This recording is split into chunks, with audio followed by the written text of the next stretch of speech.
বিসমিল্লাহির রহমানির রহিম। প্রথমে আমার সালাম। আসসালামু আলাইকুম ওয়া রাহমাতুল্লাহি ওয়া বারাকাতুহু। আজকের অনুষ্ঠানের সম্মানিত সভাপতি, এই এলাকার একজন বরেণ্য ব্যক্তিত্ব, আমার অত্যন্ত শ্রদ্ধেয়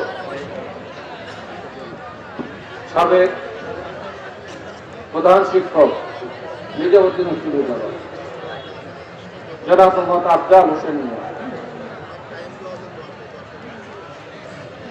উপস্থিত প্রধান বক্তা হিসেবে হযরত মাওলানা মোহাম্মদ গোলাম রব্বানী যুক্তিবাদী ভাইবন্ধ, দ্বিতীয় বক্তা আমার পাশে হযরত মাওলানা বিলাল বিন কহিরউদ্দিন, চাটমোহর, পাবনা, আমার এক বন্ধুর এলাকা এমপি সাহেব আনোয়ারুল ইসলাম,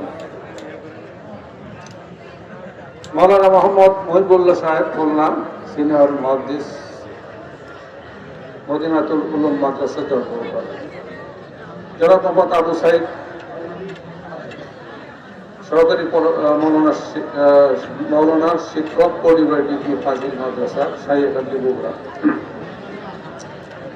বিশেষ অতিথি কাজী এরফানুর রহমান রেন্টু, সাবেক সভাপতি শাহীকান্দি উপজেলা বিএনপি, জনাব শাহজাহান পল্টন, সাবেক সাধারণ সম্পাদক শাহীকান্দি উপজেলা বিএনপি, জনাব আদা হোসেন, সম্মানিত অতিথি জনাব আদা হোসেন দীপন, চেয়ারম্যান পরিবার ইউপি, এবং জনাব খাদিমুল ইসলাম পিন্টু, আহ্বায়ক শাহীকান্দি উপজেলা কৃষক দল।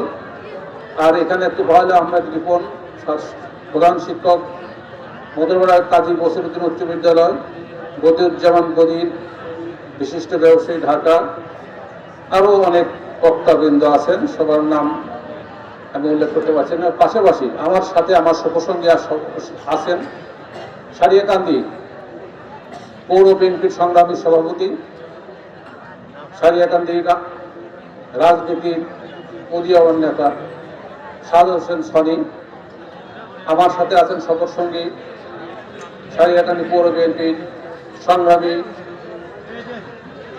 সাংগঠনিক সম্পাদক সোহেল রানা এবং তাহির ইসলাম পাঞ্জাব।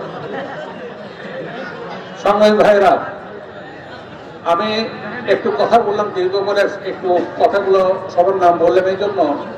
আমি হলাম আপনাদের মতো যারা আছেন, আমি ওই রকমই, কিন্তু চেয়ারে এসে বসছি, আমাকে চেয়ারে বসাচ্ছেন, কিন্তু আমি এই এলাকার একটি মানুষ, এই এলাকার একটি সন্তান, এই এলাকায় বড় হয়েছি, এই এলাকায় আমার শেকড়, এই এলাকায় আমার বাবা মার জন্ম, এই এলাকায় আমার দাদার জন্ম, এই এলাকার সকল কিছু আমার অর্জন এখান থেকে। আমি যদি মানুষকে সম্মান না দেই, তাহলে আপনাদের পক্ষ থেকে আমি ওনাদের কাছে যারা আজকে অতিথি আছেন তাদেরকে আমি বলবো যে আমার তরফ থেকে দায়িত্ব আমি সঠিকভাবে পালন করব না। কাজেই একটু সময় নিয়ে ওনাদের নামগুলো বললাম। সংগ্রামী ভাইরা, আমার ছোট ভাই বোন, ছেলের মতো, আমার মায়ের মতো, আমার বোনের মতো পর্দার আলে যারা আছেন সবাইকে আমি আমার আরেকবার অভিবাদন জানাই, আরেকবার সালাম দিই। আসসালামু আলাইকুম ওয়া রাহমাতুল্লাহ।